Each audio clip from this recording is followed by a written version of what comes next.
sat down. Yeah, yeah, we will. Remember Zion. One day we get the carriers on wheel. Captivity, require from us to solve. Okay? Sarap sumayaw, hindi na ako magsalita. Mahilig ko talaga akong sumayaw. Pagka nalulungkot ako sa kwarto, kasi mag-isa ako most of the time, nagpapatugtog lang ako ng mga danceable music, and I dance. Yan. Parang, daming problema kasi, tama po? Kala nyo lang wala akong problema. Lahat ng problema ng tao na lumalapit sa akin, pinoproblema ko yun. Kung paano natin tutugunan. Anyway, magandang tanghali po! Kumusta na po kayo? Yun, ang masarap na sagot ng mga taga-barangay. Kahit ang daming problema ay okay pa din. So, hayaan niyo po munang batiin ko ang ating batang-bata na kapitan, masipag, mapagkalinga, at katuwang din natin, no? Sabi naman niya kanina, nung binanggit niya yung daan ninyo, at maraming problema, pero masisipag ang mga tao, nagtanim po ng mga gulay, mais, maisaayos ang daan. Masaya po ba kayo na maayos ang daan nyo?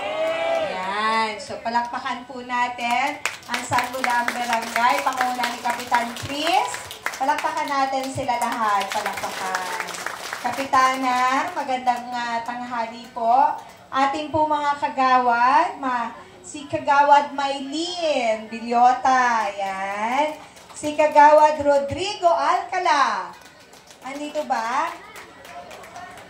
Si Kagawad. Kagawad Alvin Pabilonia.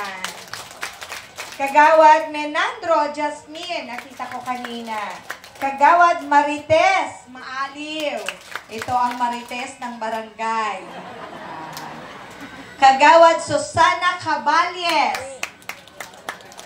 May sakit, sabihin niyo po pagaling siya. Kagawad Mateo Nolien Jr. At syempre si SK John Kenneth Diana. Nandito ba si SK? Wala.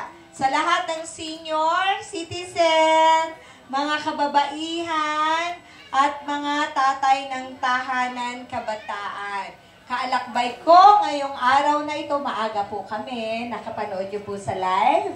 7:40, nandun po kami sa Sampaloc 2 para pasinayaan ang malaking proyekto na sariling sikap namin ibinigay sa government complex, yun pong patubig, no? So, palakpakan po natin ang ating mga katuwang, syempre. Wala si Vice Gov, pero huwag niyong kalimutan, siya ang aking kapartner sa darating na halalan, okay? Palakpakan natin, Vice Governor, first kayo kay third Alcala, kinakatawa ng gwapong anak, si Fourth Alcala. Yan. Siyempre, mga bukal natin, yun pa rin, si Bukal Binet Alcala, pangalawang termino. Abante, babae. Si Bukal Ina Liwanag, pangatlong termino. Palakpakan natin si Bukal Ina.